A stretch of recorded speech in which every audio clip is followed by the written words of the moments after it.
今天我们讲有关吃饭的事儿。如果在中国去外面吃饭，可能会听到这些词，比如包间、室外、靠窗、打包、买单。但是我今天给你说点别的。请客是怎么回事儿？谁买单？我和关系好的朋友一起吃饭，一般是轮流请客。比如这顿我请，我就负责挑选餐厅。请客就是我买单。如果我和同事吃饭，平时是 AA 制。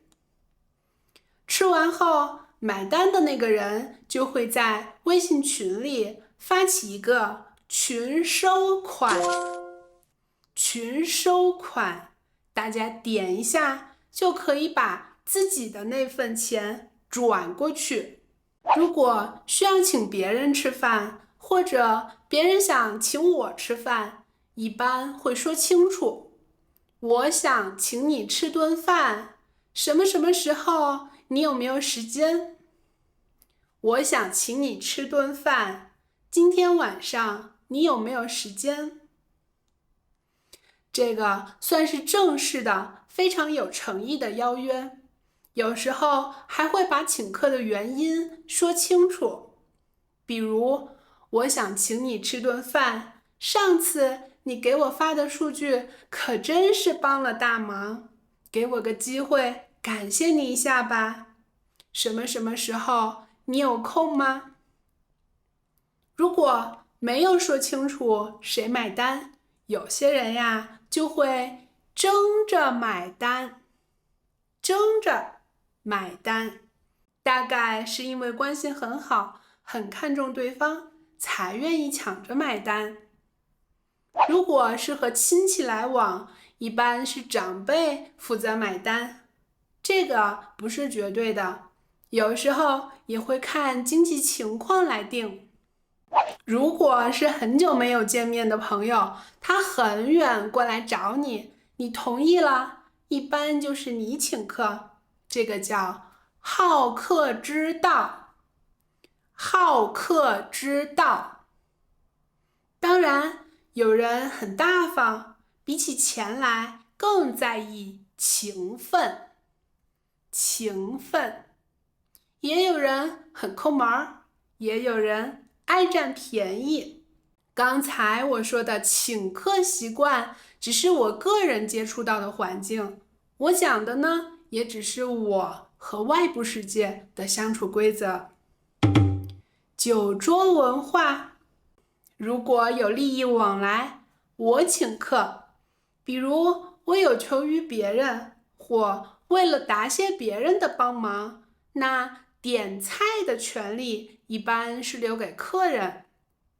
如果是我请一个团队吃饭，犒劳大家。犒劳就是感谢的意思，完整的表达是感谢大家最近的辛苦工作，犒劳大家。简单的表达就是这样，犒劳大家。我就会去点菜，因为我记得大家的饮食习惯，一般来说注意荤素搭配就好了。荤素搭配就是有荤有素，有肉有菜。有些人吃素就可以说我吃素，或者他吃素。你给他点些素的菜吧。你给他点些素的菜吧。那鸡蛋算不算素食？有些人想法不一样，最好是问一下，了解清楚。同事一起吃饭，通常不会喝酒，因为下午还有工作，晚上也有加班的情况。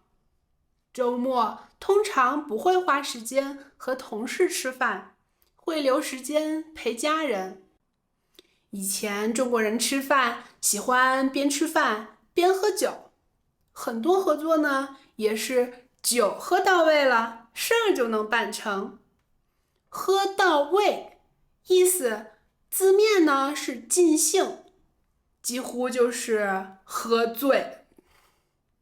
这几年好一些了，我感觉社会各阶层都在拒绝这件事儿。比如跨公司的合作，近几年都是在对方的食堂吃工作餐而已。当然也有例外，我说的是大部分的情况是这样的。反腐这件事儿这几年查得也很严，感觉以前喝酒送礼就能搞定一件事儿，现在呀反倒是无路可走了。社会风气呢好多了，但是关系网依然是有的。路边抓酒驾的交警也多了。中国的驾驶规则是每年有12分可以扣，扣光了分就得重新学习驾照，重新考试。这个重字呀也是个多音字，重新就是再来一遍，再做一次的意思。它还有一个读音是重，重量，这个东西很重。来，我们回到酒驾的事儿，像这种酒后驾车的违章行为是要扣6分，扣驾照1到3个月。主要是危险呐，可能会出交通事故，害人害己。害人害己这个词儿的意思就是害别人也害自己，害人害己。请客吃饭呀，也还是存在的，不过这几年注重养生的人多了。养生，什么叫养生呢？这样就是养生。现在呀，喝酒的人也少了，还有一个原因是偶尔会喝到假酒。假酒就是那种勾兑的酒，喝了会头疼，很难受，伤身体。劝酒也不像以前一样，以前是不喝到烂醉如泥就显得不真诚。现在大家都比较克制，不会劝别人喝。万一喝出事儿了怎么办？出事儿了这个词一般是指发生不好的事儿，比如危害到身体健康，或者有生命危险。谁谁谁家里出事儿了，他家里出事儿了，他得请假。表达比较隐晦，如果家里面有老人家身体不好了，就很不愿意直说，因为觉得不吉利。我们平时怎么称呼朋友？除了有利益往来的关系，也有酒肉朋友。酒肉朋友这个词的意思是那种关系好，经常一起吃饭，还会喝2杯的朋友。还有一个词，塑料姐妹。塑料姐妹意思是关系没有那么好的女性朋友，关系呀就像塑料袋一样，一扯就破了。北京会说词儿，词儿这个词的意思是我们的关系很好，平时也会说别跟我套词儿，别跟我套词儿。